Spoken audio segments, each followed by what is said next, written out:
long as he's there and in control. Hello, everyone. Um, 1 second.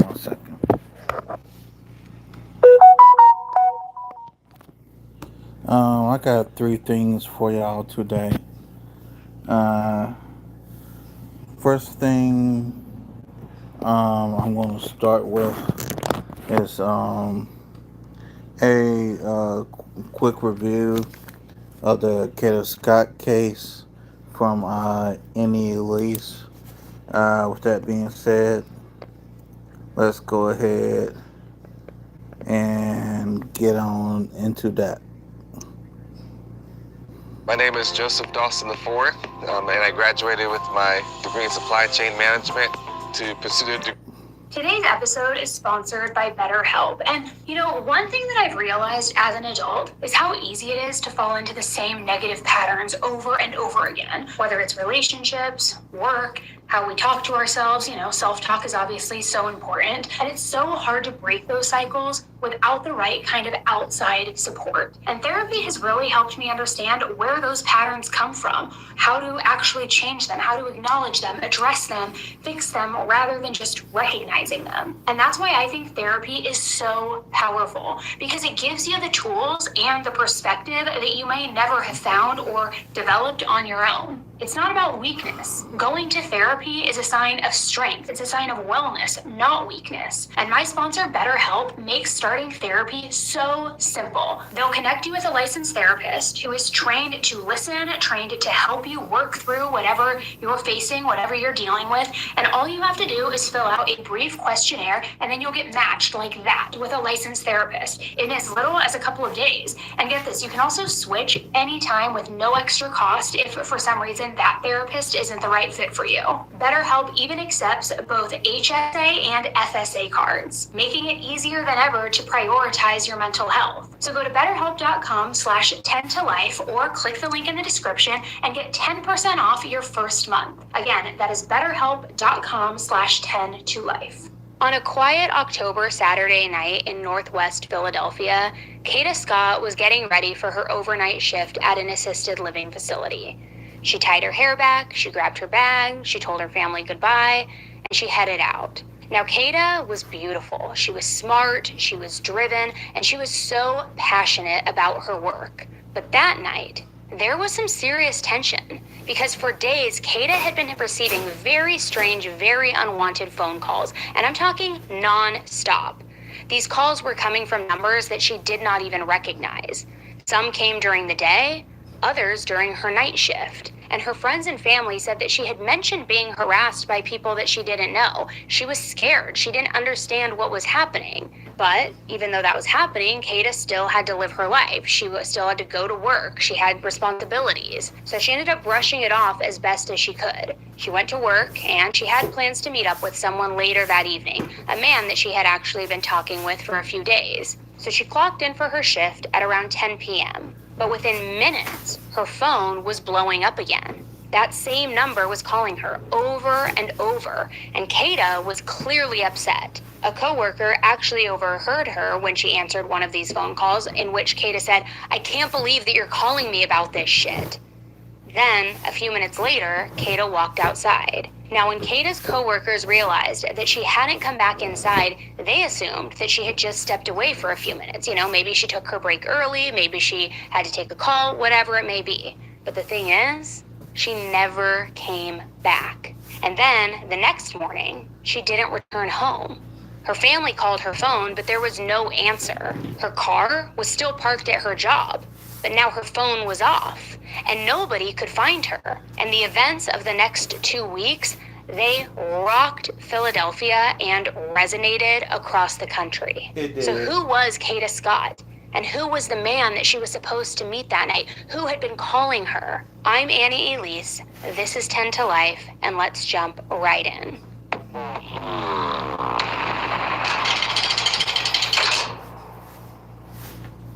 Kata Scott was 23 years old, born and raised in Philadelphia. She had recently graduated from Penn State, and she was working in healthcare, caring for elderly adults. And her coworkers have all said that she was very patient, very kind, very ambitious, and recently she had even started entering beauty pageants, something that she had always dreamed of doing, just super ambitious and putting herself out there. She was also very close with her family. I mean, they meant everything to her. In fact, that's why her sudden silence after the night of October 4th, it immediately felt not only off, but very alarming. Her dad, Kevin, even had said, "She's my oldest daughter. I love her. And these last few days have been crazy, head spinning, just trying to figure out what's going on." Now, just as importantly, who was the man that Kata was supposed to meet that night? The investigators traced Kata's phone activity, and they discovered that 2 days before she disappeared, she had started receiving messages from a number that she didn't have saved in her phone. And when she asked this person, like, "Who is this?" the person replied, "It's Kel." Now, Kel was later identified as Keon King, a 21-year-old from Delaware. And a lot of you have been asking me about this case, asking me to cover it, what my thoughts are on it, and here's the thing. This case is still unfolding. When police first started investigating, they didn't know how or when Kata and Keon first met. There was no clear link between the two of them, no mutual friends, no prior work connections, but cell phone records showed that from October 2nd to October 4th, they exchanged many text messages and many phone calls. And on the night that Kata vanished, Keon was the one who was calling her. In fact, he had called her over a dozen times in less than 30 minutes. And let's get into the exact details because they are very important. At 10:09 p.m. on Saturday, October 4th, after already receiving over 10 phone calls, Kata texted him, "Call me when you're here." Then, 3 minutes later, her phone rang. Then, as we know now, Kata answered that call, she went outside, and she never returned.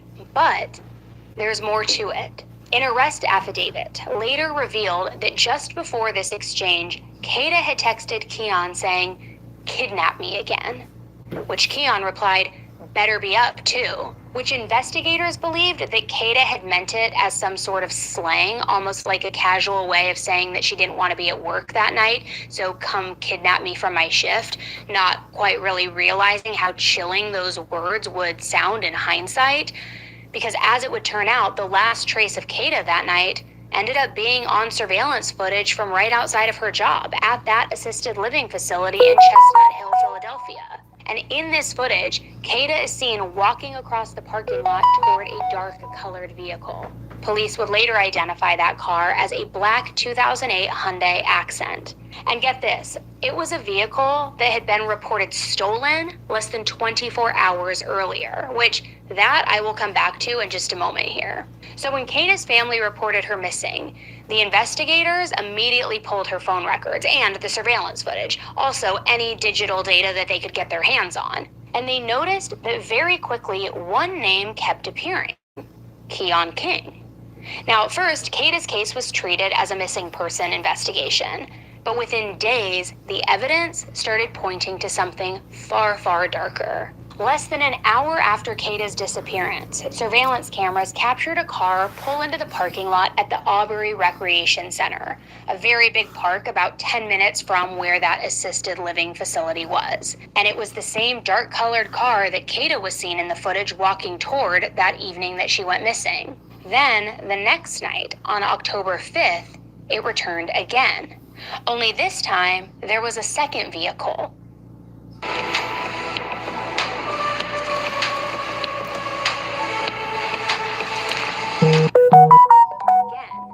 Only this time, there was a second vehicle, a gold 1999 Toyota Camry, and that Camry was later confirmed to be registered to Keon King. Then, at 11:39 p.m. that night, on October 5th, the night after Kata went missing, 3 people were seen walking from the 2 cars, and they were walking toward Ada Lewis Middle School, an abandoned school right there next to the rec center.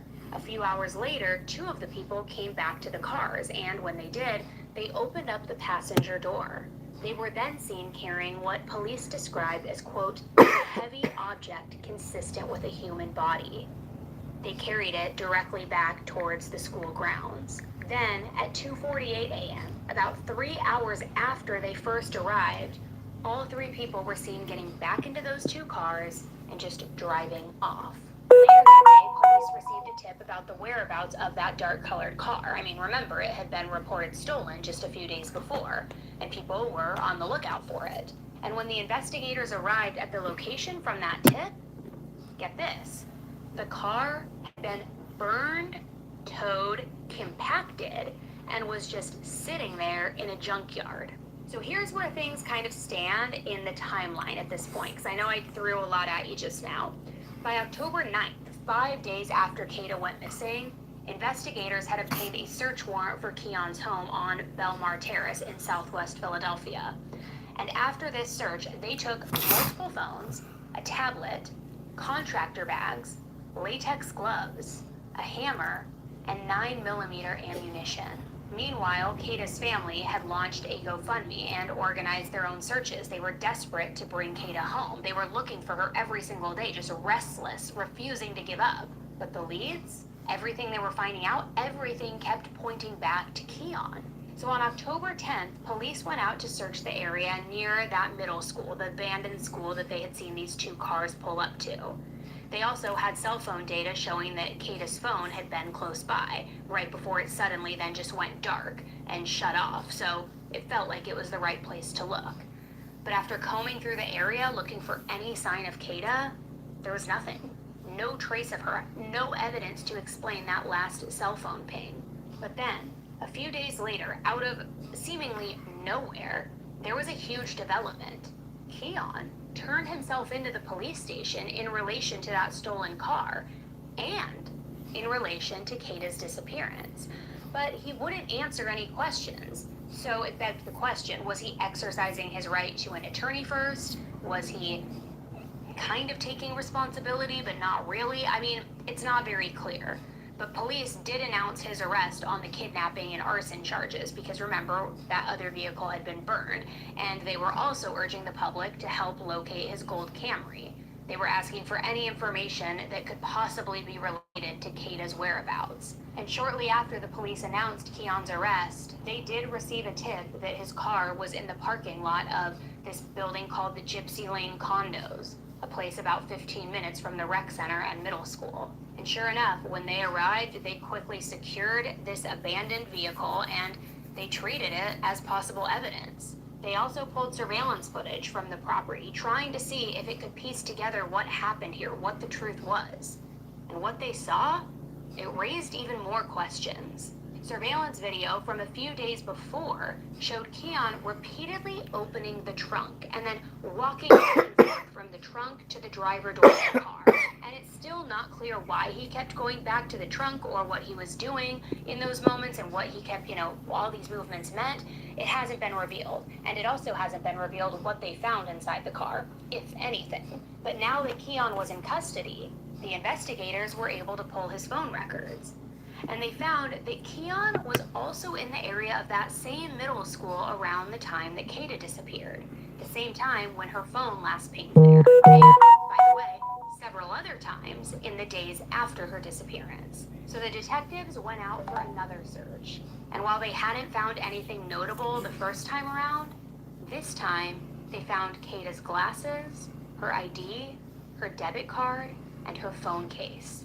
So this discovery raised even more questions. I mean, where was Kata? Obviously, she had been here since she disappeared, and coincidentally, or not so coincidentally, at the same time as Keon.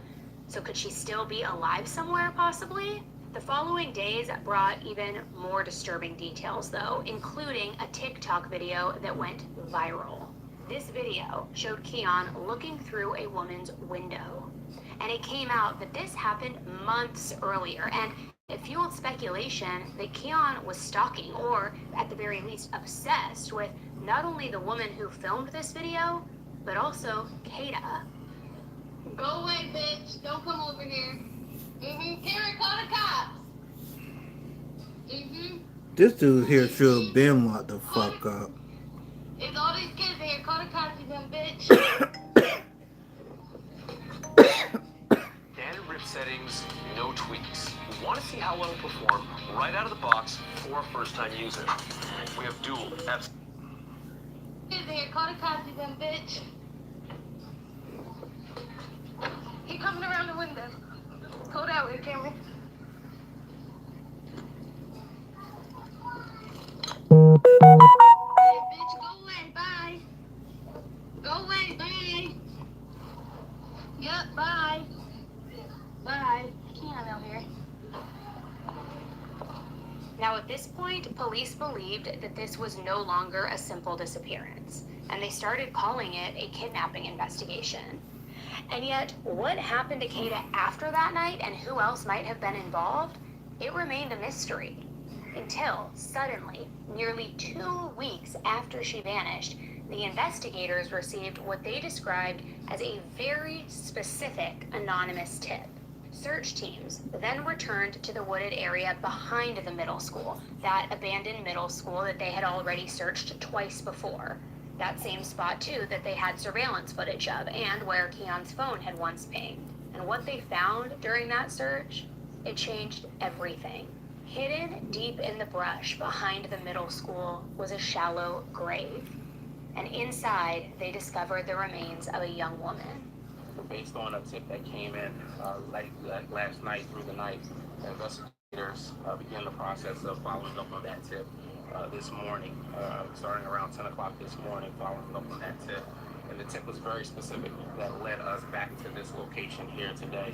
What you all know, we were out here earlier in the week doing a little bit of a search. And so based on the investigative information, based on the investigation and what they were following up on that tip today, led us back to this area behind the school, where it's a wooded area. I don't know if any of you have been back there, but it's a wooded area that goes beyond the school. And so we began to go back into that area where we would locate a shallow grave after being able to remove some of the debris back there, able to locate the body of a human being. All indications at this point is that it's a female. We are not going to confirm at this point that it is Miss Kata Scott, because that has to be done by the medical examiner's office. But we have been in communication with her family as to this process and the fact that we have recovered a human being. The grave was only a few hundred feet from where cameras had recorded those people carrying an object in the middle of the night just a few days earlier. And that object, remember, the one that the police had described as being consistent with a human body. So within hours, the area was completely taped off with crime scene tape. Forensic teams worked all through the day, carefully collecting evidence, and DNA testing was also immediately ordered. And by the next day, the detectives had received confirmation. The remains belonged to Kata Scott. Now, for her family, this news was devastating. They had spent nearly 2 weeks searching, praying, and hoping for a different outcome. And now their search had come to an end, a devastating end. On October 22nd, the medical examiner officially ruled Kata's death as a homicide, and they determined that she had died from a gunshot wound to the head. Following that announcement, prosecutors upgraded the charges against Keon King, adding murder, abuse of a corpse, tampering with evidence, and conspiracy. Authorities also revealed that they believed others may have been involved, but they didn't identify who those individuals were or what roles they may have played in all of this. But it was also confirmed that that 2008 Hyundai Accent, that car, the one that had been burned and taken to that junkyard, the same one that had been seen on all of that surveillance footage, it was directly connected to the case. The discovery of Kata's body transformed what had been a missing persons case into a full-scale murder investigation, and it left an entire community in grief and just disbelief. And in the days that followed, just beyond the gates of this abandoned middle school where Kata had been found, hundreds of people gathered to remember her. It was quiet, it was somber, and it was just completely filled with love. Family, friends, neighbors, heck, even complete strangers, they all came together for this community vigil and for a balloon release. They stood there together in this schoolyard, just holding bouquets of flowers, posters, pictures of Kata, and dozens and dozens of white balloons, the color that was chosen to honor her life because, according to friends and family, she was an angel. The crowd also shared stories about her, about how she had been kind, driven, and just full of life, and many people spoke about how her story had touched them, even if they didn't know her personally. One woman even said, "That is now our angel. We want the world to know we aren't going to forget Kata Scott. Kata did everything that she was supposed to do as a young woman, but someone decided that she shouldn't live." Now, when it was time, the group counted down together, and then one by one, these white balloons just lifted into the sky, just rising above the trees, over the school, and that same place where her story had tragically come to an end.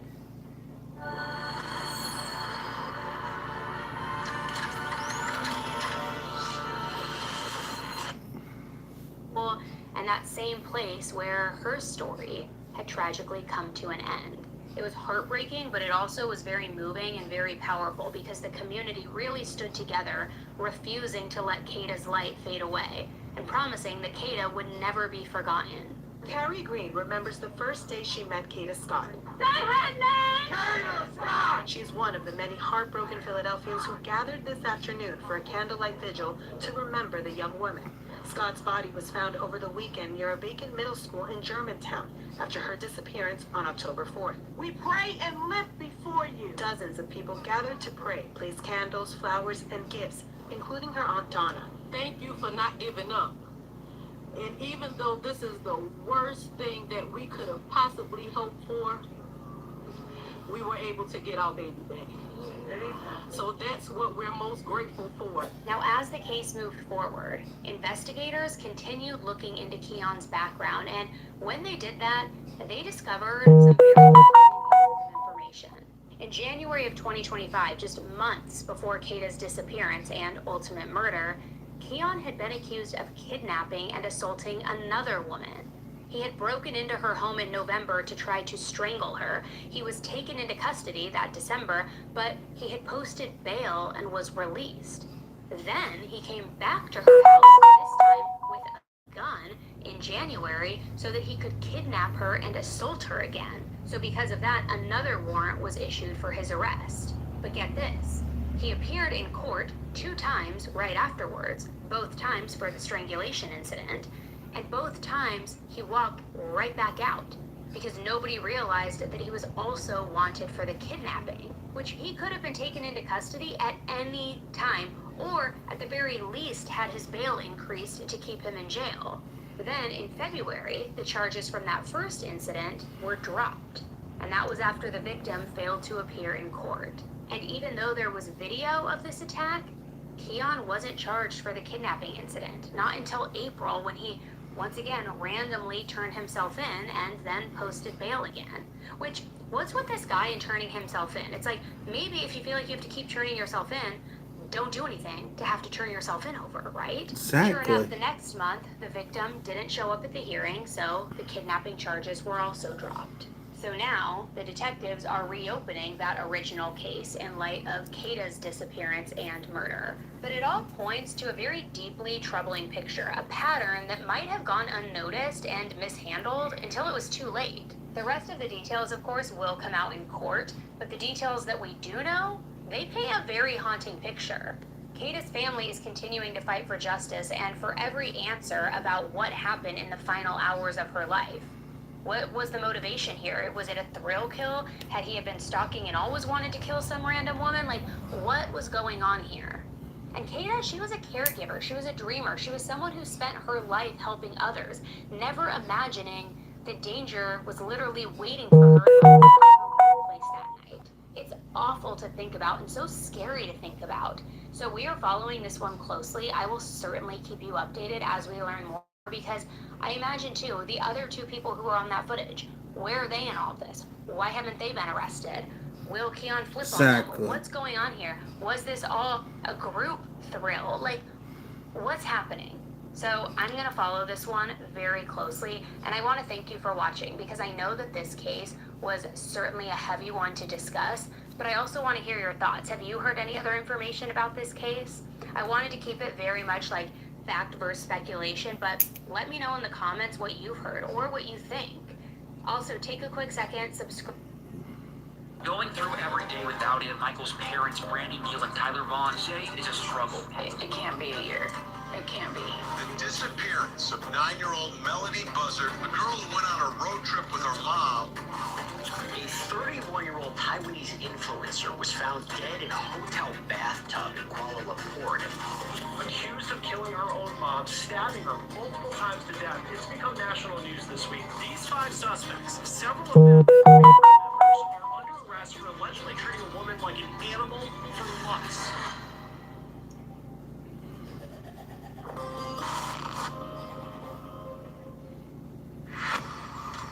Hey True Crime Besties, welcome back to an all-new episode of Serial Asleep.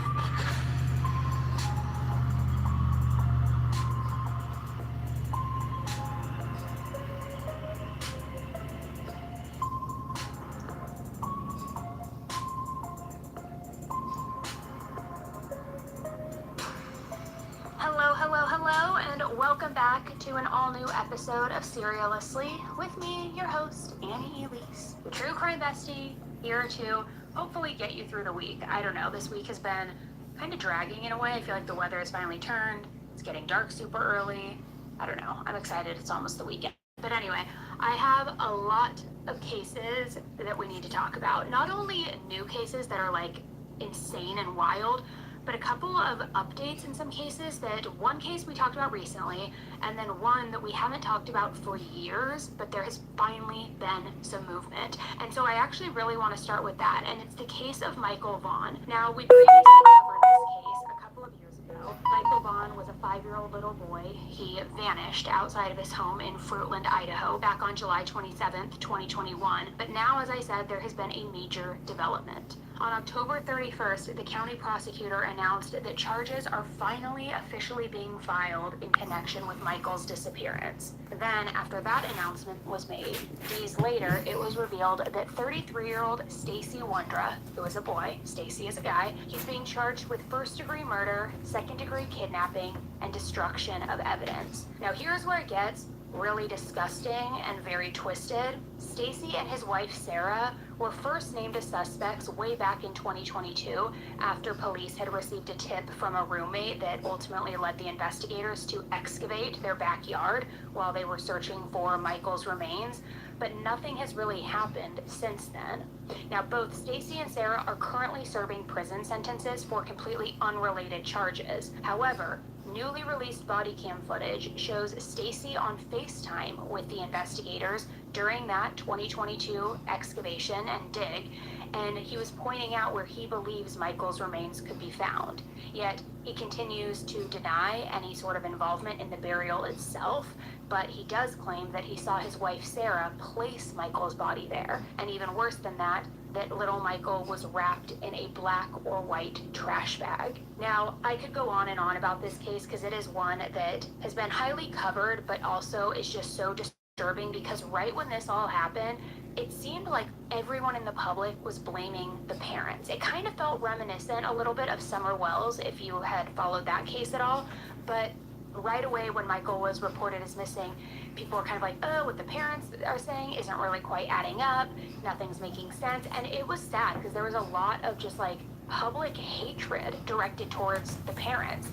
And now that this has finally come out, people are kind of like, wow, I can't believe people went so hard at the parents, this is so sad. And I think it's a good reminder that, and I'm guilty of this myself, I'll be honest, not to always jump to conclusions about things. I never thought Michael's parents were involved from the jump. I truly didn't. But I think that sometimes it's easy to get carried away with what seems to be the not necessarily obvious conclusion, but the more likely before there's any facts or evidence. And so I think this case is unfortunately just a very good reminder of that. But we still don't have a lot of details as to the why, the how, why it took so long to finally get these charges in place. So I'm sure more information is going to surface in the near future. But in the meantime, I will link the deep dive that we did on this case a couple years back if you want to get familiar, or if you just want to know what was it that seemed shady, that made people look at the parents? What really happened? How did he go missing? Because again, I could be here for hours and talk about it, but I will link that episode for you just so that you can get fully caught up. But please be warned, it is certainly not an easy case to hear about. Not that any of them are. And speaking of cases involving children, I want to pivot for a second and talk about updates in the Melody Buzzard case. This is a case we talked about here on Headline Highlights just a couple of weeks ago. She's the 9-year-old girl who has been reported missing. It's giving all sorts of, Lori Vallow vibes, Casey Anthony vibes, because this mom and her 9-year-old daughter went on this road trip from California to Nebraska, and then when her mom returned, her daughter wasn't with her. And not only was her daughter not with her, but when a welfare check was performed, she refused to cooperate. And so that's what I mean by it gives Lori Vallow, because they said, hey, you have to produce your daughter, where is she? And she was just unwilling to cooperate. She also was seen pulling down the missing posters flyers of her own daughter, just acting very, very strangely and obviously very shady. And any parent who has a missing child is that you're going to cooperate unless you have something to hide, right? It also reminded me a lot of the Madalena Kojikari case, and that's on my feed too. You can just search the name. She still, unfortunately, is missing. Her parents were not cooperative. They didn't report her missing for months.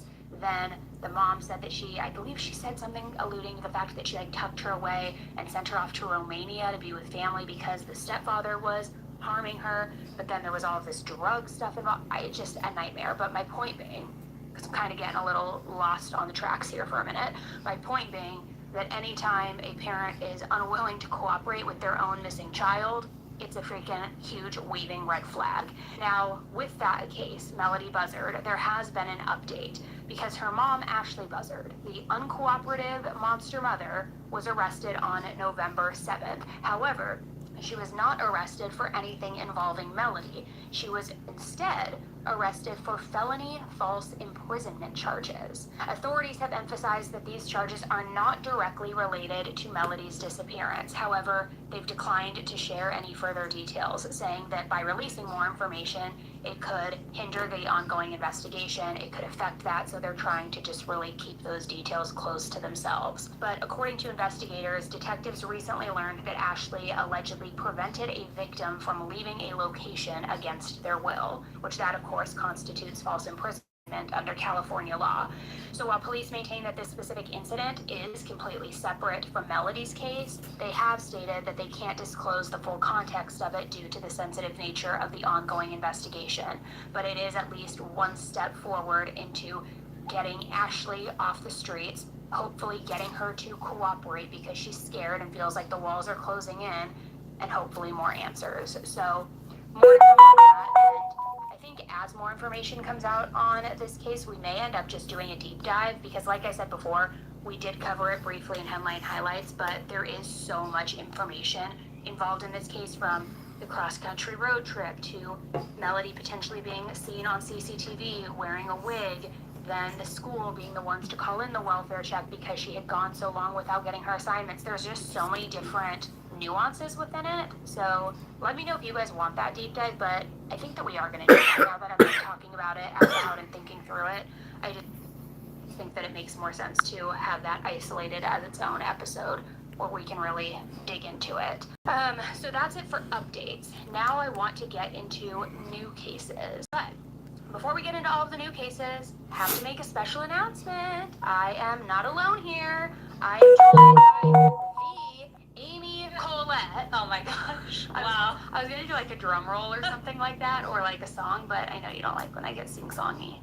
I don't like theater. You know, unless it's Emmy, and she just is the star of the show. Her life is theater. Oh, she is the show. She is the show. She is definitely the show. But no, we have Amy back, and she's joining us. I see all of your comments, always asking where she's at. So simmer down, my babies, as my dad would say. Well, thanks for having me. Yeah, thanks for being here. I have a crazy one to share. I don't want to say I'm excited to hear it, because obviously I'm not, but I'm curious to hear it. Because I feel like the ones that you'll find and you'll send either, like, you'll text them to me or you'll send them in the group Slack channel, I feel like the ones that you come across are not the ones that I come across. It's like we have two totally different algorithms. Well, and I thank you for just letting me come and share, because I feel like you're welcome. Your peeps love you, and so I'm just trying to, share some stories too. And yeah. I'm number one shoe. I'm number. Oh, that. Did you see? Sorry, guys, that's a quote. We always quote it from Bride Wars, the movie. If you haven't watched it, watch it. Watch it. We've So seen it good. so many times. But I was gonna text you the other night and I forgot to. I don't think it's been on Netflix before, but it is on Netflix now. And over the weekend, it was the number 2 movie on Netflix. But it's like so old. Welcome to the. Hello. Yeah, I know. International Butter Club. Like, say less. Well, I finally have a couch coming this weekend, so maybe you'll have to come over. I would love to. I would love to. Okay, so let's talk about this next case because it's a wild one, and it's about an influencer who was found dead in a bathtub, okay? So this case has been everywhere across Asia this week, and honestly, it's giving David vibes, the singer, and I hate saying David because nobody ever knows what I'm saying, but it's like, I don't want to say D4VD, but like, it's giving David vibes. I know, it's honestly so annoying. But this case is about Iris, Shay, and a Malaysian rapper named Name Wee.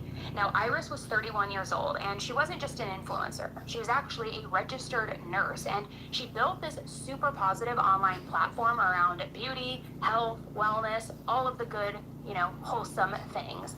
People also called her, quote, the nurse goddess, which, I get it. It sounds really dramatic, but she was known for being calm, kind, and just a person that everybody loved following. Kind of like a comfort creator, where you just love everything they post. Something about it feels very comforting, feels positive, that kind of energy. So she had over 500,000 followers and truly seemed like she had it all together. But then, out of nowhere, on October 22nd, news broke that Iris was found dead in a hotel bathtub in Kuala Lumpur, Malaysia. Now, at first, police called it a, quote, sudden death. There were no clear signs of foul play, no obvious injuries, nothing that screamed homicide. But that label and thought did not stick for long. Because when the investigators started digging into what happened, and more so who she was with, things started to get very weird. It turns out that Iris had flown into Malaysia just 2 days before, on October 20th, and this was for what was supposed to be just this short little work trip. Maybe a collab, maybe some sort of content creation thing, who really knows? But she wasn't there alone. She was staying in this super luxury hotel with Name Wee, who is a 42-year-old rapper who's known for being super controversial and super provocative online. And, in a twist, he was the last person that was seen with her alive. Now, when police went into the hotel room, they found a few things that immediately raised red flags, including small blue pills, which they believed were ecstasy. So, of course, with that, they ordered drug tests and toxicology reports for both about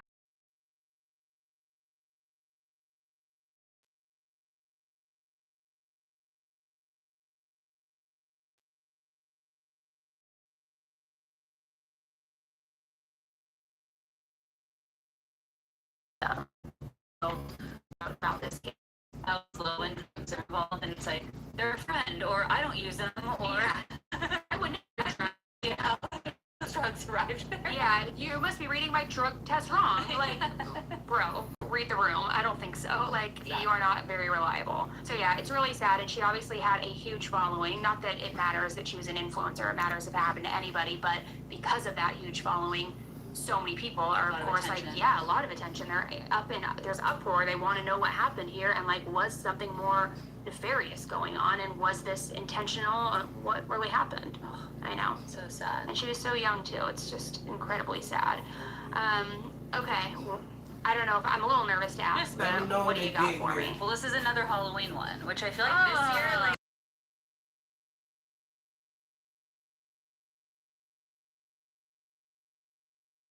Ding dong ditch, or not even the ding dong ditch, the ding dong.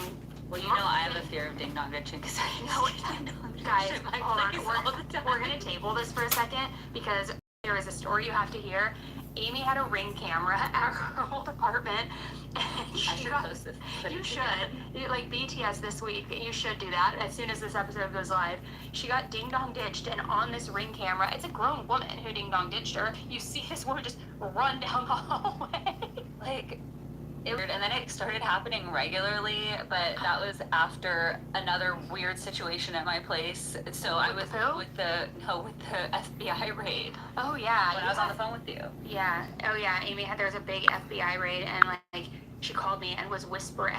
Well, so Amy and I's like banter and joking. So she called me, and I think I was at the airport, and I answered, I'm like, hello, is it me? Or like trying to joke with her, but like I couldn't stop. She's like, Annie, like trying to get my attention, and like I didn't know it was serious. And she's like, SWAT's here, people are breaking down the door. I was like, what? Are you okay? Like, what's going on? Bottom line, anytime my doorbell is rung, I get bad. I'm terrified.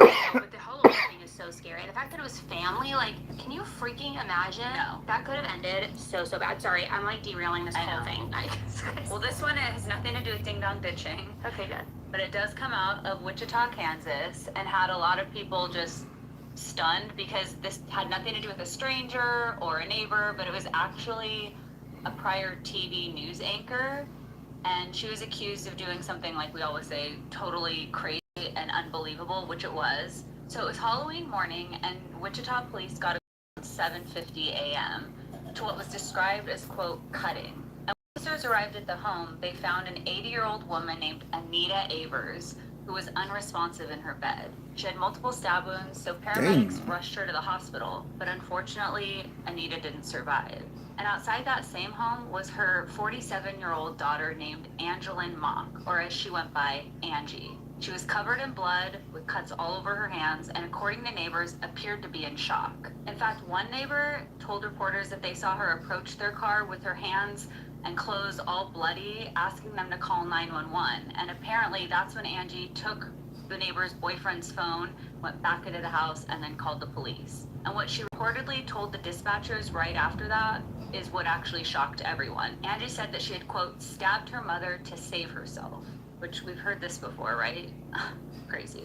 Now, if this name sounds familiar, it's because Angie Mock used to be a familiar face on TV. She worked as a morning news anchor and reported in St. Louis from the years 2011 to 2015, before eventually leaving the news industry and landing in software and data management, which is a huge leap. And by looking at these photos, you can see her appearance has changed quite a bit over the years. After being treated for her injuries, Angie was arrested and booked in the Sedgwick County Jail. She was charged with premeditated first-degree murder, and her bond was set for $1 million. And so far, investigators haven't released a motive, and it actually is still unclear. They haven't said what led up to the attack or exactly what Angie meant when she claimed she had to, quote, save herself. And what's strange is there was no indication of anyone else being in the home, any forced entry, or even a public record of any domestic calls to the address. And nobody really understands why this would have happened, because Anita was described by friends and neighbors as a kind and private woman who had previously worked as a marriage and family therapist before retiring. Friends and neighbors say she was devoted to her family. So it feels even stranger that her own daughter ended up being the one to kill her. So Angie's defense team hasn't commented publicly, but her next court appearance is actually going to be tomorrow, November 14th.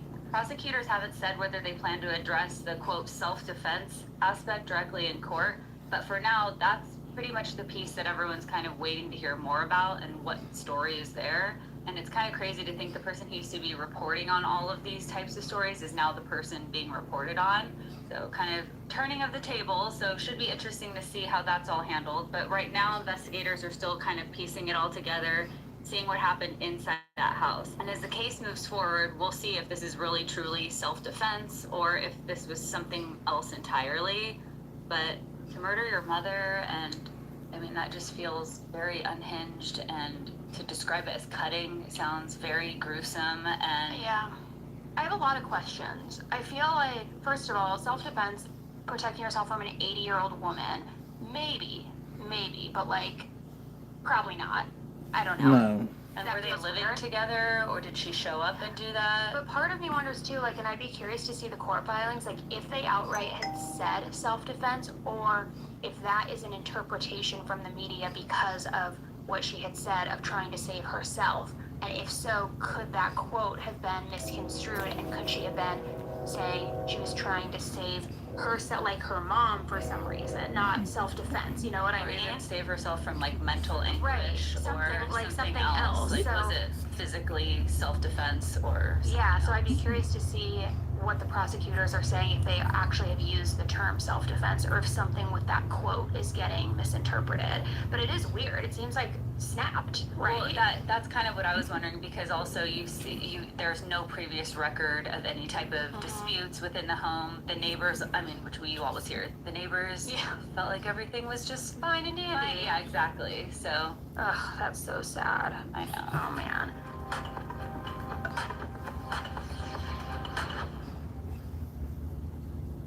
Today's episode is sponsored by Everyday Dose, the coffee plus benefits. Now, if you are someone who loves your morning coffee but wishes that it gave you clean, sustained energy without the crash or jitters, this is definitely for you, and you need to check it out because Everyday Dose combines high-quality coffee with lion's mane, collagen protein, and nootropics. So you still get that rich coffee taste, but with added focus, energy, and even mood support. It's smooth, you have no upset stomach, and it keeps you clear-headed all day. Now, I've told you guys before, my husband drinks coffee literally every single day like clockwork. He lives for coffee. He tried it before I even did, and because he's like a coffee connoisseur, and he's obsessed. He says that it gives him the same coffee kick, but without the anxious crash that comes after. So get 45% off your first subscription order of 30 servings of Coffee Plus. You'll also receive a starter kit with over $100 in free gifts by going to everydaydose.com/AE or entering AE at checkout. That's everydaydose.com/AE for 45% off your first order.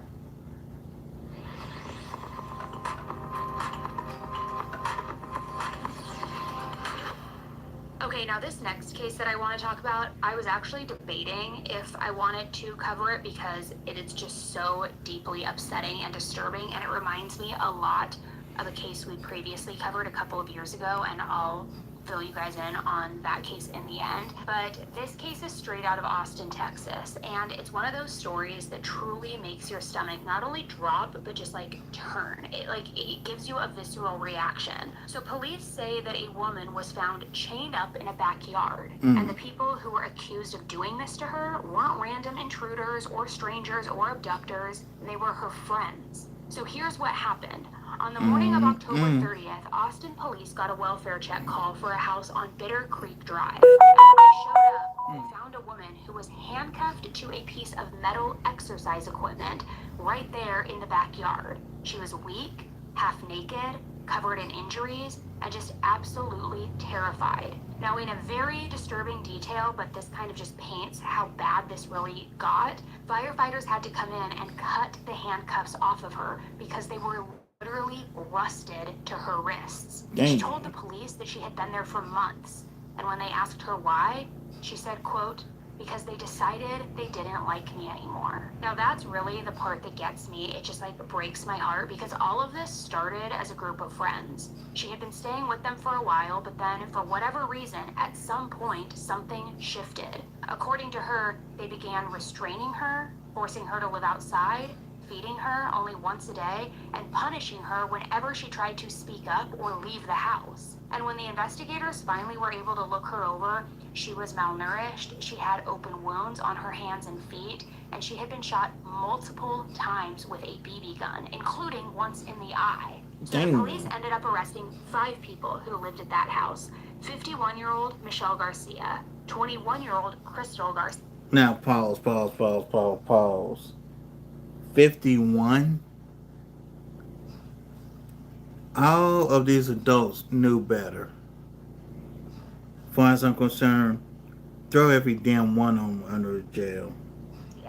32-year-old Michelle Carney, 30-year-old Juan Pablo Castro, and 21-year-old Maynard Lefevers. Now, looking through those age ranges, okay, we have 2 21-year-olds, a 30-year-old, a 32-year-old, and a 51-year-old. What kind of evil do you have to be 21 years old and think that this is okay? Which, let's talk about the 51-year-old for a minute. She certainly should have known better. Damn and right. I don't know what the relation is. I'm trying to dig into it a little bit more, but the 51-year-old is named Michelle Garcia, and one of the 21-year-olds is Crystal Garcia. And I'm wondering if that is a daughter, a niece, some sort of relative, because I'm going to get to all of this in a minute, but there were children found in the home. So it's just so deeply upsetting, but All 5 of these monsters are facing charges, including aggravated kidnapping, aggravated assault, injury to a disabled person, and unlawful restraint. Their bonds were each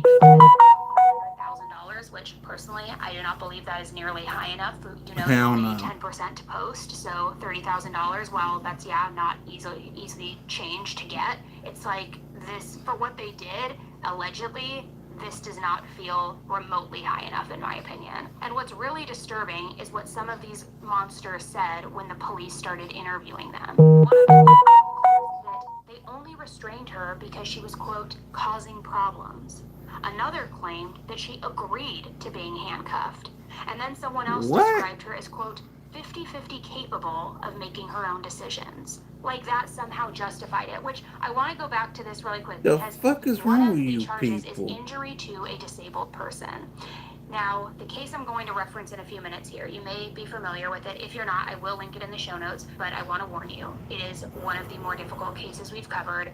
It's the case of Mary Collins. Now, she was a young woman who was developmentally delayed, and because of that, her friends took advantage of her and did some very cruel things to her, ultimately hiding her body in a mattress. It's unspeakable. But my point is that there have been a handful of cases that I have covered in the last few years where it involves friends and a friend group turning on their friend who is facing developmental delays or mental health issues.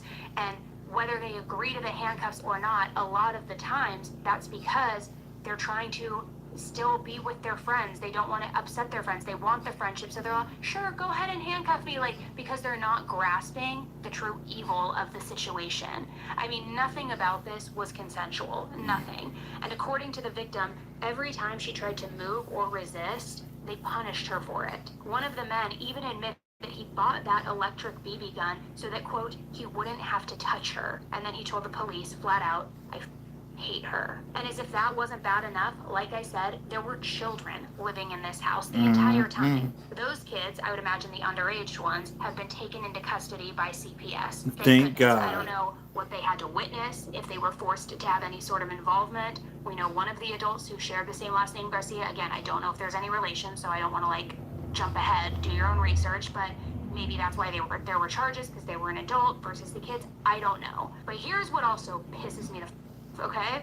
Neighbors later told the police that they had seen things that seemed off. They saw things like the woman outside and sometimes even restrained near the fence or acting confused. Yet nobody intervened. It's because they said that nobody realized just how horrific it was until the welfare call came in, but still, I know it's cliche, but we all say, if you see something, say something. And if you see a woman in your neighbor's yard chained to a fence, it's probably not good, and you should probably make a call. Like, this is crazy to me, and it just really is one of those cases that reminds you that sometimes the worst things happen in the middle of a completely normal neighborhood. Beautiful suburban houses lined up, people driving by, kids playing out front, yet nobody really knowing what's going on behind those gates, behind the fences.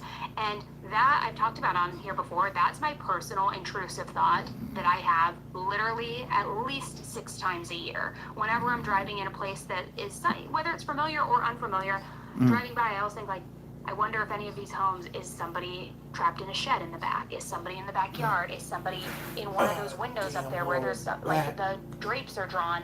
And it's, you know, that's my own personal issue I need to work through. And I know a lot of you actually, when I brought that up, said that you have the same thoughts. So I don't know if I'm glad that I'm not alone or if I'm equally concerned for all of us. But it really does remind you that, like, you never know what's happening in these neighborhoods.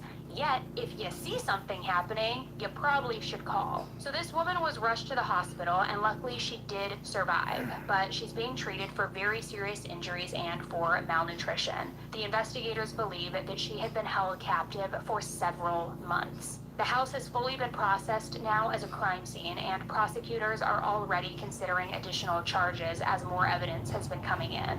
But honestly, this case sticks with you for a multitude of reasons, obviously, but for me, the one that makes me not even the most upset, but like the most sad is the betrayal of it all, that this woman just wanted friends. She just wanted to fit in. She wanted to make them happy and do all that, and yet they just like turned on her because they thought she was annoying or she was mean and they didn't want to touch her, so they started shooting her with the BB gun. And like, it's just sick because it's not random. It's people she trusted. It's people that she knew. It's people that she wanted to be friends with, and people who called themselves her friend at some point. So like I said, it reminds me a lot of the Mary Collins case. I don't know how to say it strong enough. If you do, click the link in the show notes to listen to that episode. I want to give the biggest warning. It is one, do not eat before you listen to that episode. It is very, very troubling. So if there's one takeaway from all of this that at least is a little bit of a positive note, it's that it really does show how powerful one phone call can be when you notice something and you say something, because without that welfare check, that woman might still be chained up in that backyard right now.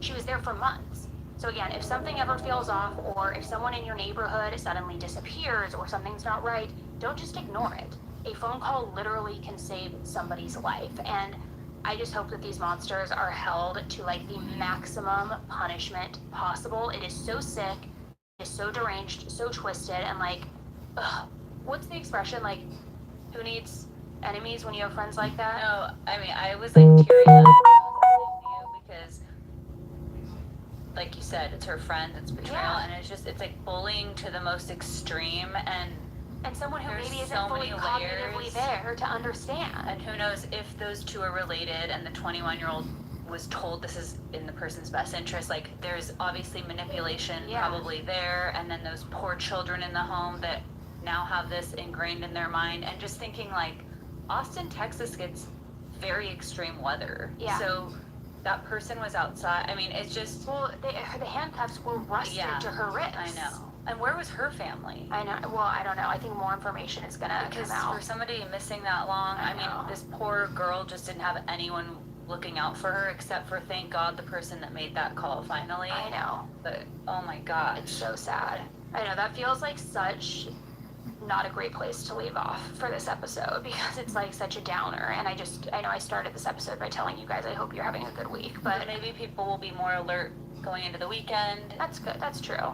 Trying to all the police departments get flooded with phone calls now because everybody's on high alert.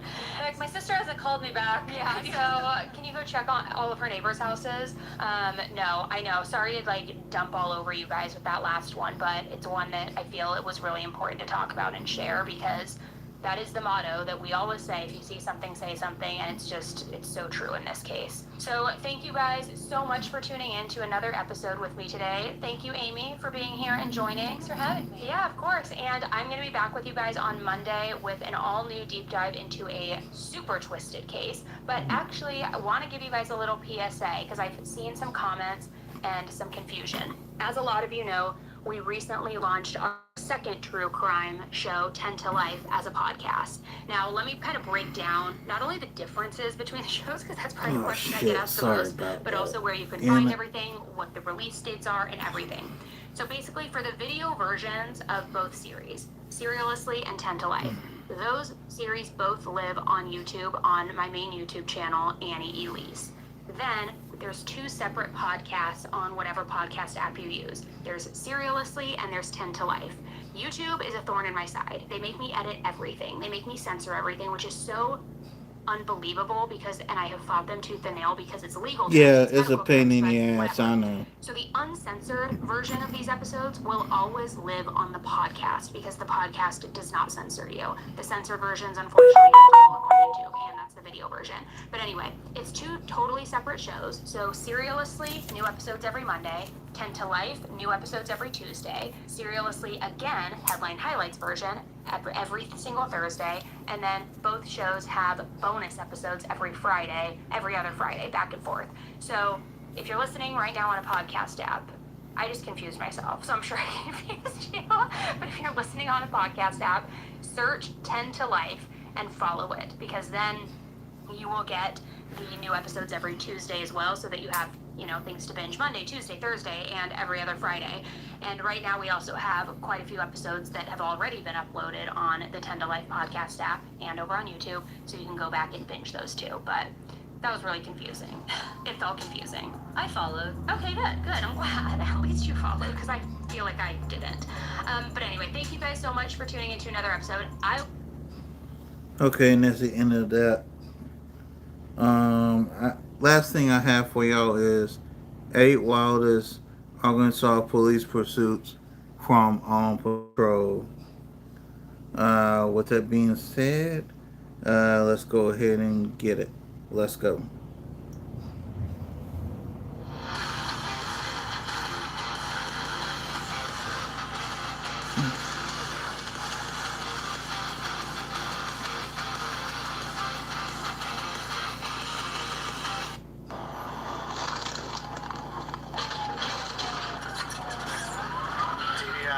TVI.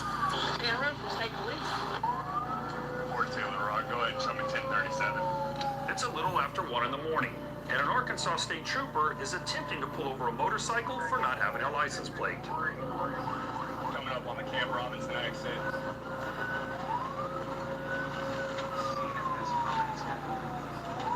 He's in the middle lane. Speeds 100.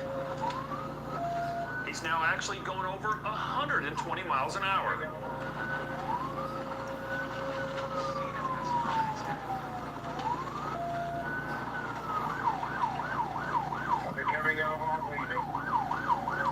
Taking 152. The biker exits the highway, but the trooper is still right on his tail.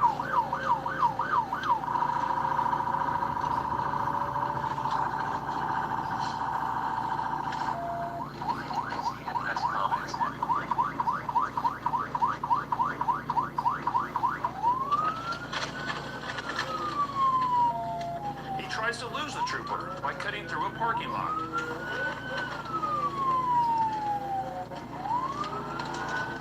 Coming up on Highway 176. He runs a stop sign.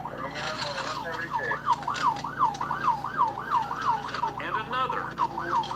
And then starts driving on the opposite side of the road. He's driving in the oncoming lanes. Back on the eastbound side on Highway 176. What direction?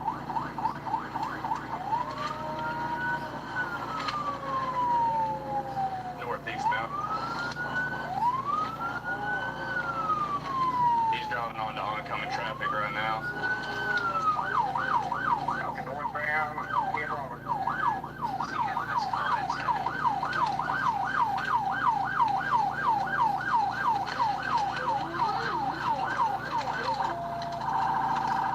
He tries to lose the trooper again by cutting through a shopping center. We're westbound, coming up on Allen Street. He runs yet another stop sign and then enters a residential area. Allen? 10-4, Allen and Chandler. We're taking Chandler Street right now.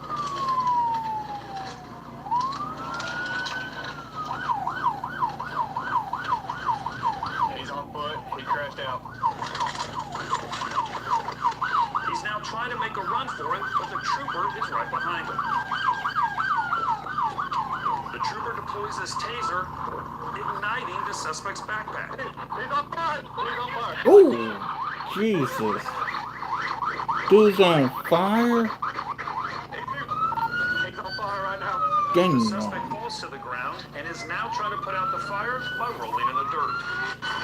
A trooper returns with a fire extinguisher and quickly puts out the blaze. Be on the ground. And not a moment too soon. That's what's up. I'm gonna run off the road. It's 6:30 in the afternoon, and Officer Josh Middleton with the Hazen PD is attempting to pull over I'll be a right back, y'all. 2006 Dodge Charger for a traffic violation. Y'all come on. I don't know what he's doing. He's throwing a back. We're at the end of the ramp. Shut it off! Turn it off! Turn the car off! The driver is refusing to turn off the engine.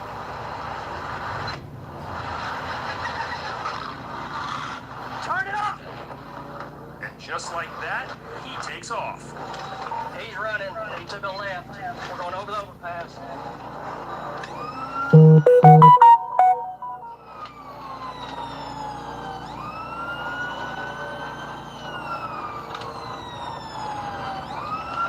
going to get back on the interstate.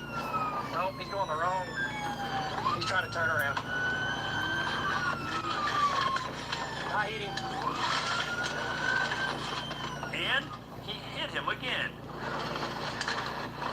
Y'all come on. We're on the eastbound ramp.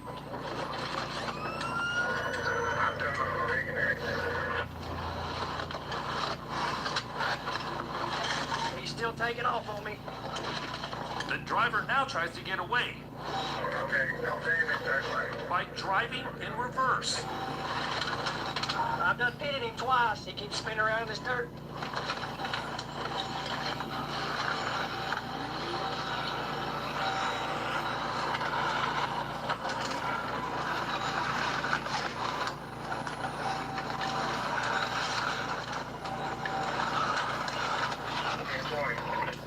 We're right here. We keep hitting. Come on.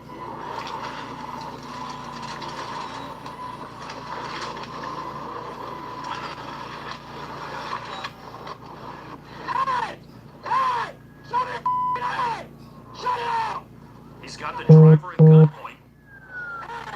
But instead of giving up, the driver simply revs the engine. Sergeant Clayton Dillion arrives on the scene.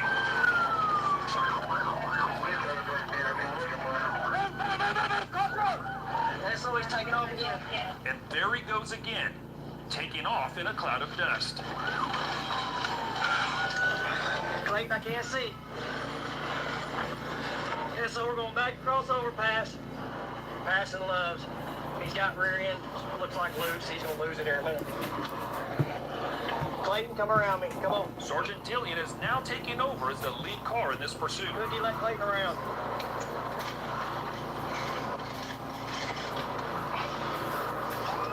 The Charger, with its back axle now broken, is struggling to maintain control.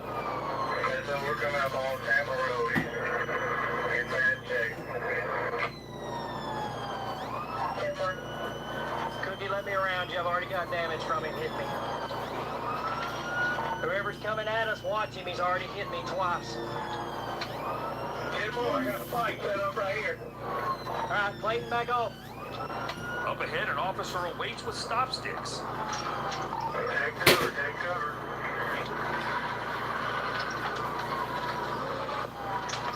He swerves to avoid the spikes. Hits the truck. Keep minutes on me, you get a truck. And still, the car keeps on going. But not for long.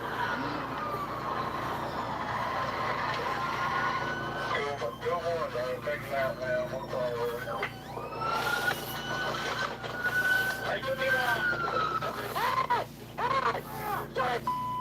They now have the driver surrounded at gunpoint. Get up! Lay the down! Clear the vehicle, Cookie, clear the vehicle! That was stupid. I know, bro. Like And he is placed under arrest. why didn't you stop? Hey, you got felony clean and a whole bunch of other charges. What up, you get out tonight? No, hell no. Turn in right on Churchill. Right on Churchill. Left on the vision. A Fort Smith, Arkansas biker has just taken off after a state trooper tried to pull him over for expired tags. He signals left.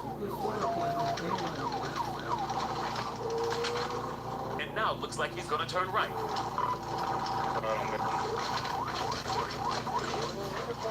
And is then hit from behind. Correction, straight on middle. I bumped him in the intersection. He got through. Alright, come up to 6. He runs to the stop sign and is now starting to lose control around the turn. Maybe he's not. And into the ditch he goes. Washed out properly. Alright, he's in the ditch.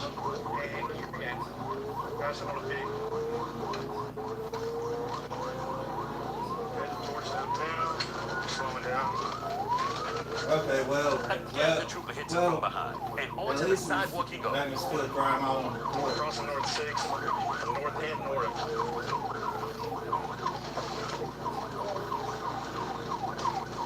Talking about the The rack? biker slams on his brakes Yeah, I use and is now that for trying to armor lose the plate. trooper through some back streets. West on north 7, turning north low, headed back towards middle. Not heavy has my clothes on now. Back already. No traffic, no pedestrians. Speed 60. We're coming right in front of the police department.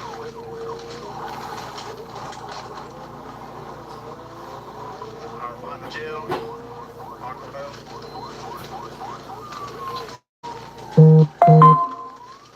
Headed back to Wheeler. We're in a parking lot here.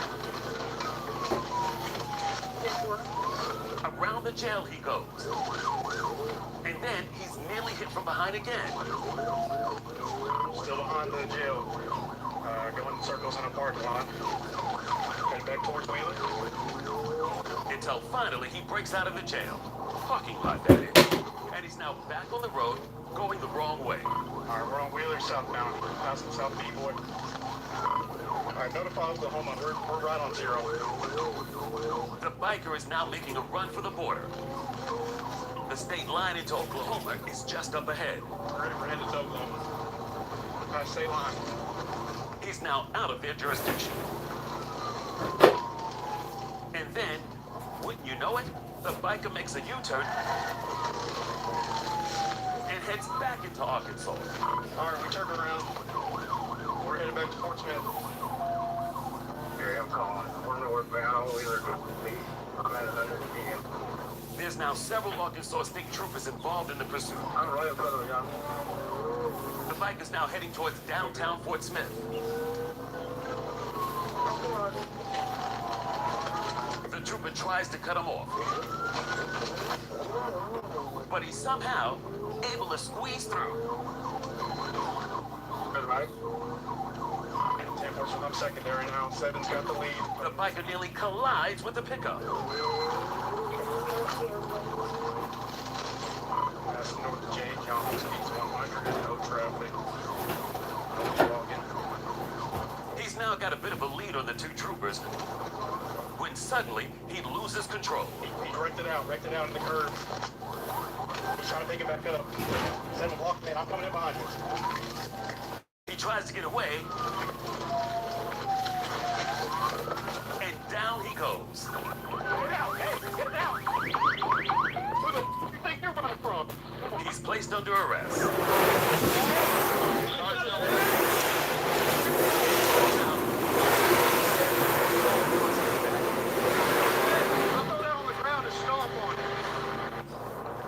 It's 7:12 a.m. and an Arkansas State trooper is on patrol when suddenly this speeding motorcycle with no plate goes flying past at over 130 miles an hour.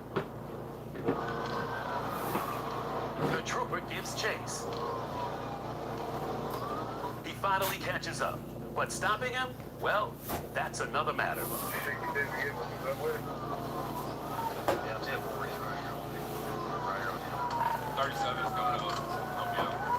It sounds like a second trooper is now being dispatched to help in the pursuit. 37, don't try to break your neck getting up there. He's able to stay with it. We're black down now, speed about 130. Traffic so heavy, he'll be in and out of traffic. The trooper is able to keep up with the bike, but for how long? That's the big question.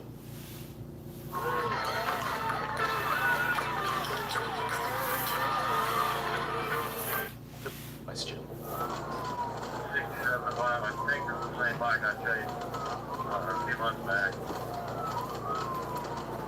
Hey, Marty, you know who it is? I told Jack I think this is the last time he was taking tags off now. The biker's now going over 140 miles an hour, but the trooper is still right with him. And then suddenly, the biker takes the exit. Get out of the way. Meanwhile, the second trooper is now arriving from the opposite direction. Y'all need faster vehicles, man. Hey, man, on the shore Y'all right too now. slow.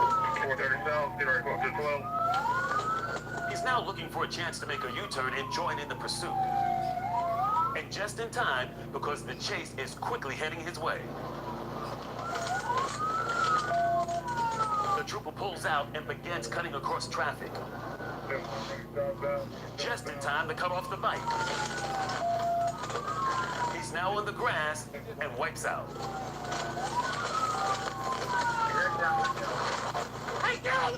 Ground! On the ground, now! The two troopers quickly surround the biker at gunpoint. Hey, shut up! They place him under arrest and then escort him to the patrol car, where he then tries his best to make amends. I don't have much to say to y'all, but I apologize. That was stupid. I shouldn't have put y'all through that. Blah. Shut up. An Arkansas State Trooper has just spotted a motorcycle with a broken headlight and no license plate. It's a motorcycle. No 28. And just like that, the driver takes off. 1037 northbound on Cole, Missouri. He's got quite a big jump on it, but he's running emergency hazard still northbound, seen a little ways in front of me. Meanwhile, up ahead, a second trooper is waiting at a traffic light, and it sounds like the biker is headed his way. Northbound, speed's 90. And there he goes. It's a guy with an orange shirt, like a cruiser style with saddlebags. There's now 2 troopers involved in the pursuit. Okay, I still see the bike. He just made a corner. We're still northbound. Speed's 100. They've almost caught up with the biker when suddenly the motorcycle turns down a dirt road. Turn on Apple Blossom.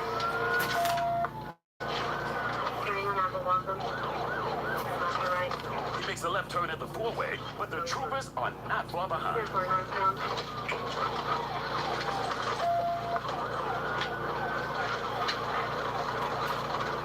That's the biker right there off in the distance.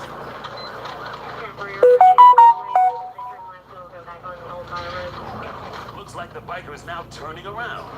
Just turn around on it. He's coming right at us.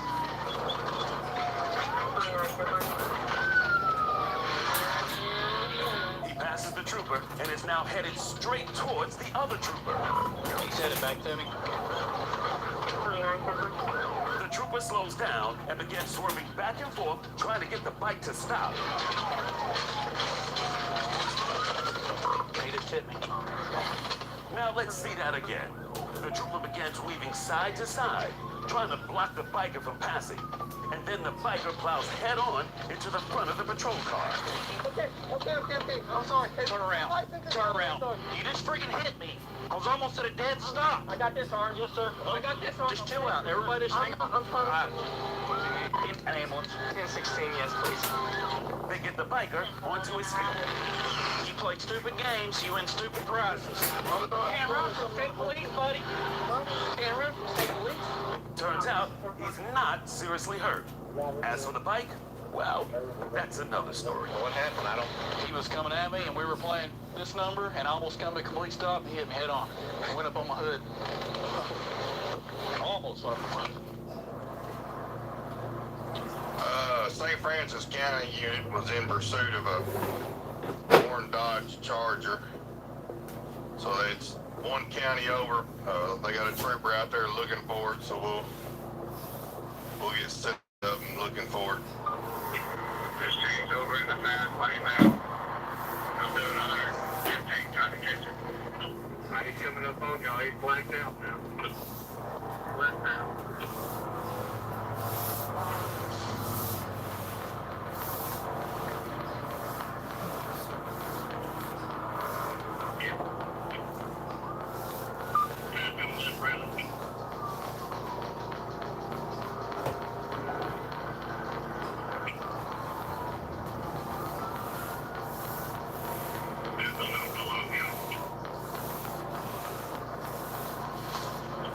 Y'all, you're gonna have to holler in your radio because then I'm going way too fast here.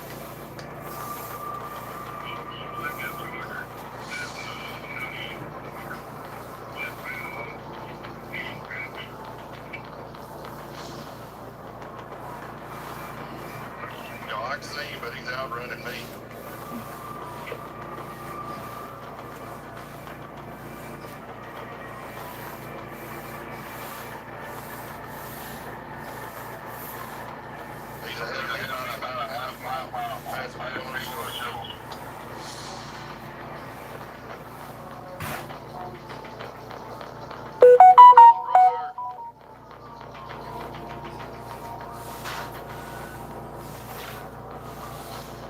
I still got him in sight. I can see the tail lights.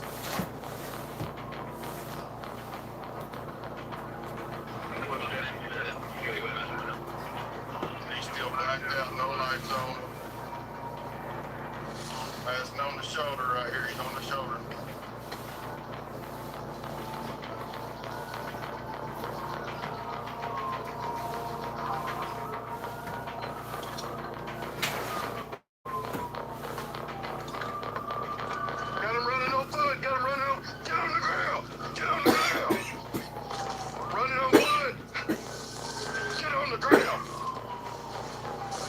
ground.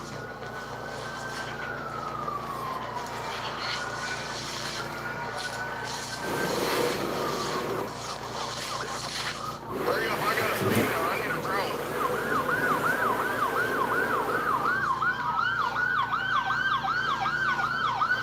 Hey, I got a male running that away. I got you, babe.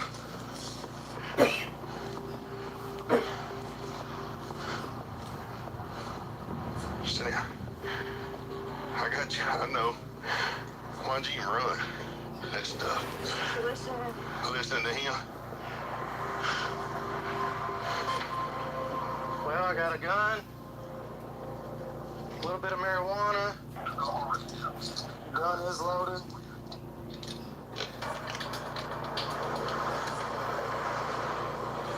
He went in right here. Right here? No, he went in right there. And when I last seen him, he was right in here, right in that stuff running down that power line. Running back east. We're just gonna lock him down right now and put the dogs in the drone on the ground, and he's got nowhere to go. He ain't gonna have nowhere to hide.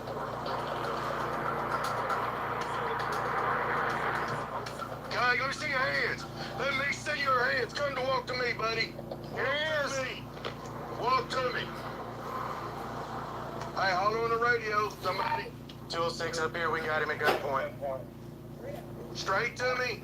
Straight to me. Listen to me. Listen to me only. Come to me. Hands up. Go down on your knees. Go down on your knees. Put your hands behind your head. Behind your head. Stay right there. 11 all units. We are 10-15. Thank you for giving up, buddy. Saved you a dog bite. Why you running from me, buddy? Yes, sir. Now you call a felony in the state of Arkansas when you're not getting your car back. Sir. It's going to have blue lights on it when I get done with it, okay? Thank God, because it's way faster than mine, bro.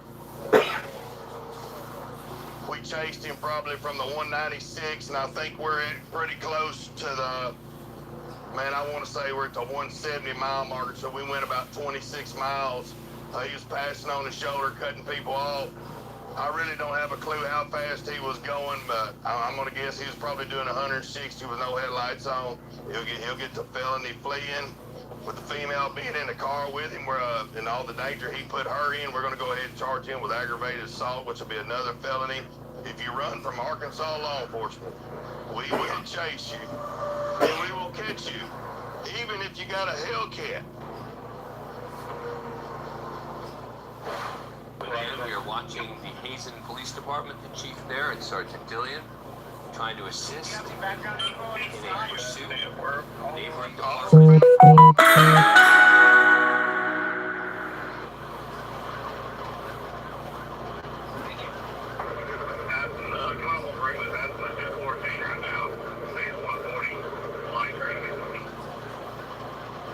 Be sure Brinkley is there. So are you on the phone with Brinkley? Didn't know if they were there or not. They are there, they told me. Temple, block the exit. Temple, they just blocked that exit, be great. To check 1050 with Josh, be sure he's okay. He's already back. Okay, alright. The plastic part underneath is flapping. Okay, alright, good. He's back in that truck. Yeah, Brinkley. Taking Brinkley.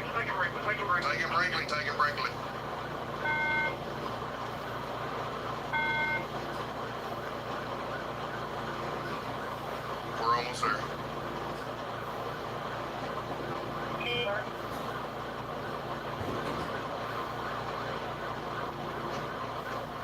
North on this highway.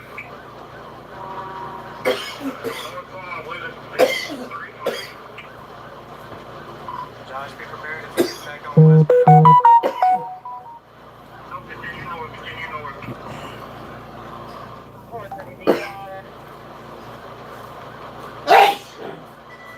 Hard to be able to keep up with him on that highway.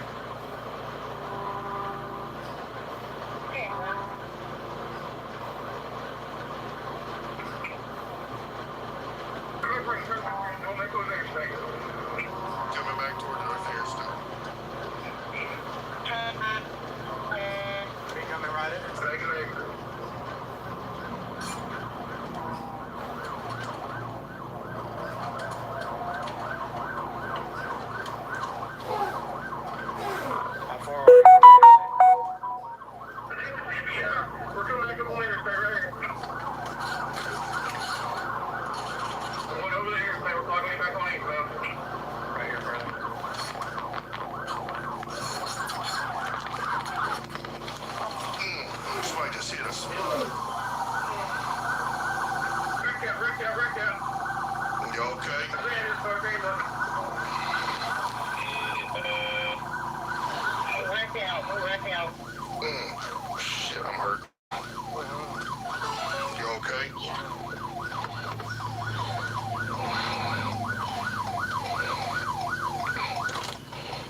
obviously the chief there. Yeah.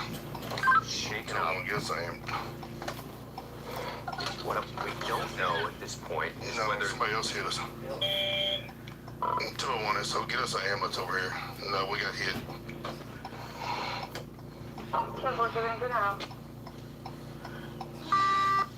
Sarge, you okay? Yeah, I guess. Y'all good? Yeah, we're alive. Yeah. Did you hit us? Who hit us? Yeah. That hurt. You good? that's what he said. Yeah. His own. And again, sudden moves, sudden reactions, it happens. Go get the bad guy. Damn, Mark. I'm bleeding. No, I'm all right, arm. No. Oh, I'm hurting. My left arm. Well, we got the bad guy. You okay? What is your sense of what just happened? The other police car hits him. Sudden move. No, Had somebody to else hit adapt to the vehicle coming on to him. Focusing on the direction hit each other.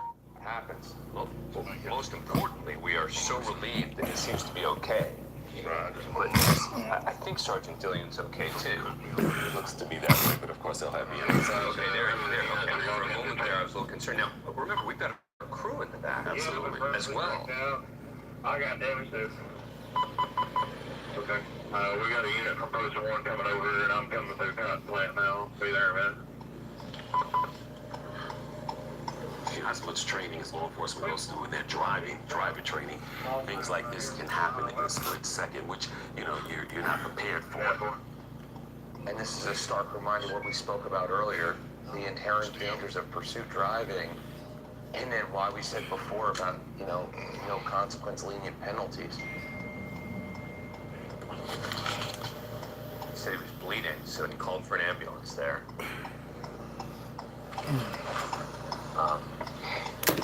We will check to make sure that looks like our crew is okay as well. That could have been a lot worse.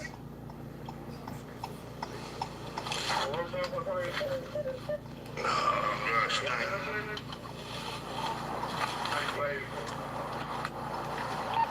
Oh, I can get out. Yeah.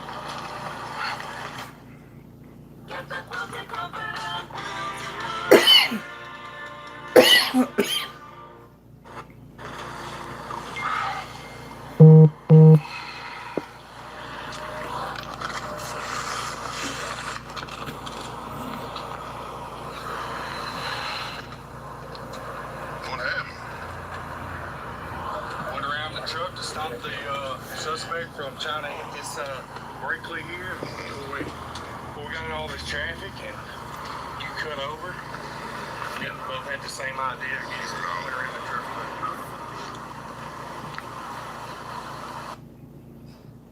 Suspect hit me right here.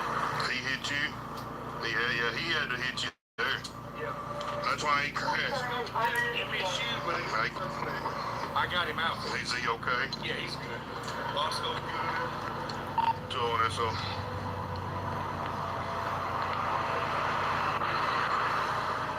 Clayton's hurting.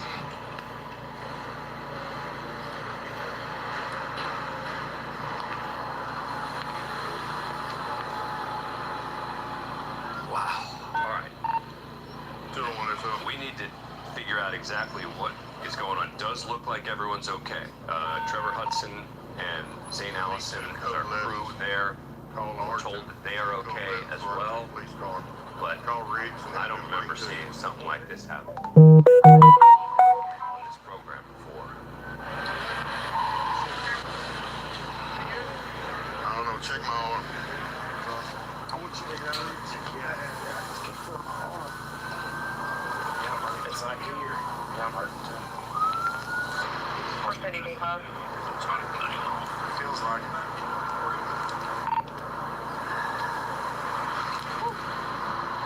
Yeah, I feel like it's popped out. We'll pop it back in. We'll be good to go.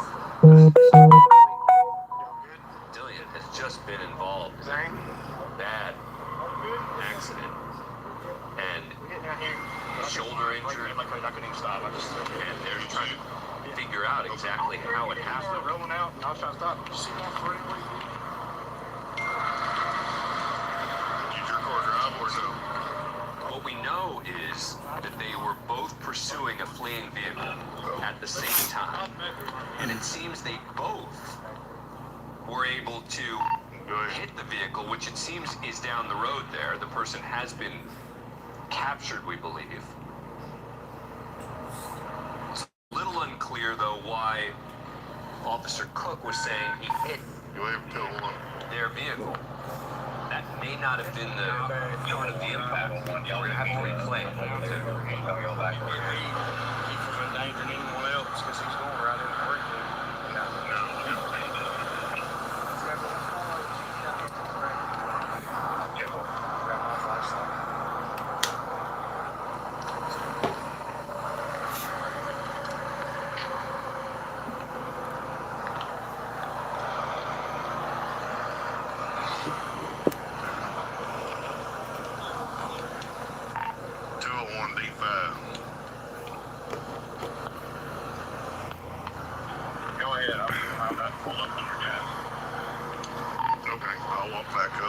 Multiple law enforcement vehicles damaged, and I think an 18-wheeler, he hit one of my cars head on.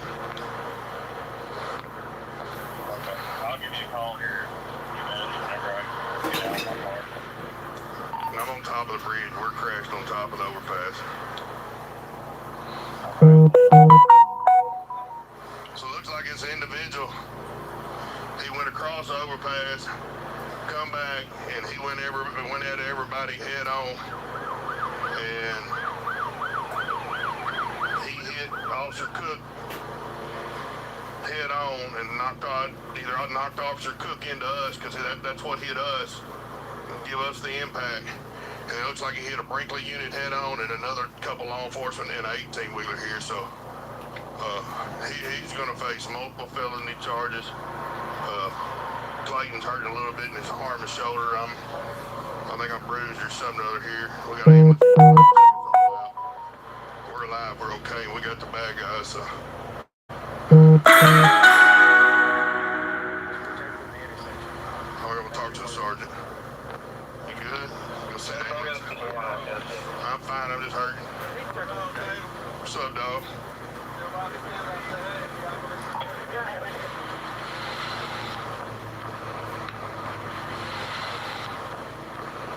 All right, so we're still trying to piece this together as to exactly how this happened. It sounds like the chief there believes that it was the other police car that hit him, right? And pushed him into the other lane. Which then, of course, this vehicle is the suspect vehicle, which now is down the road. He kept on going. Looks like I ain't been back here, but looks like he just hit the Brinkley unit also hit on. And there was an 18-wheeler right here somewhere. So there's a bunch of police cars.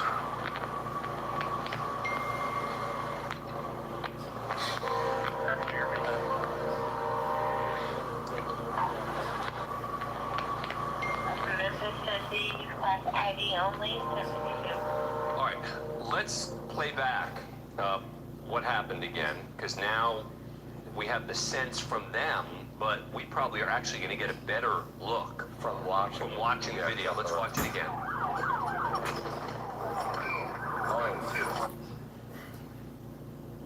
So it seems that they both go head on with the suspect vehicle almost simultaneously. You see that? They're right next to each other while it's happening. And like you said, they both had the same idea. Right, but can we go back, if we can go back a little bit further, because, well, this is back on the scene there.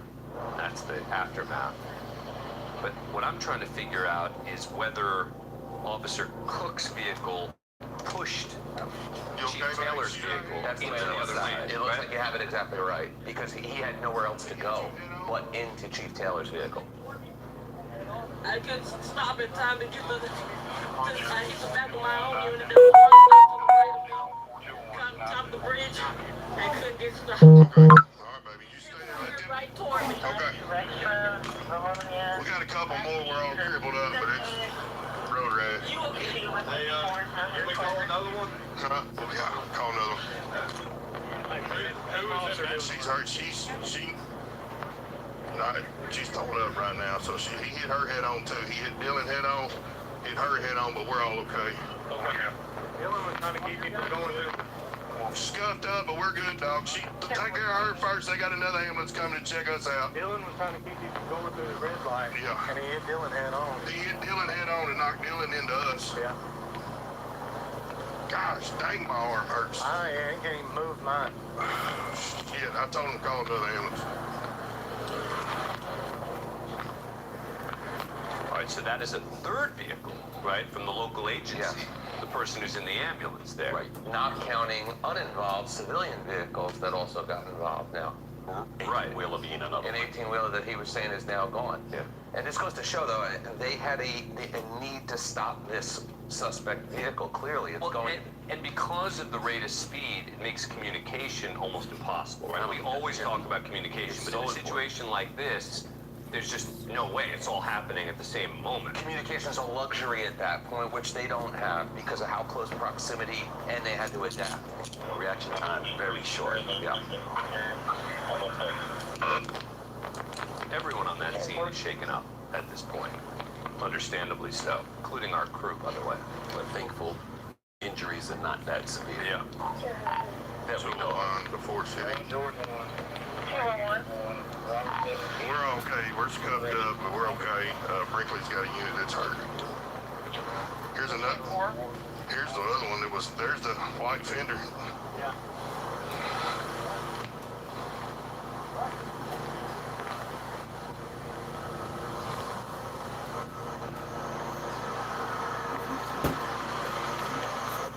Standing me for it. Find somebody else, bro.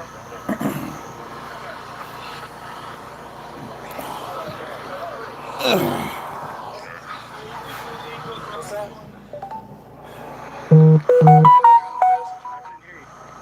So he kidnapped you? I'm the pastor. How can I get on vehicle? Like, how can I get on vehicle? Did you tell him to stop and let you out? I tried to jump That's out. kidnapping.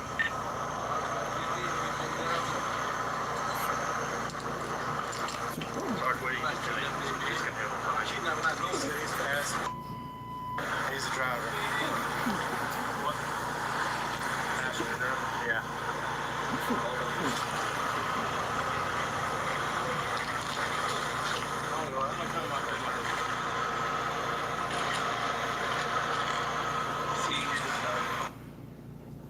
Okay, I'm just going to end this right here. I hope you guys enjoyed this. I'll see y'all later. Like, share, subscribe. Peace.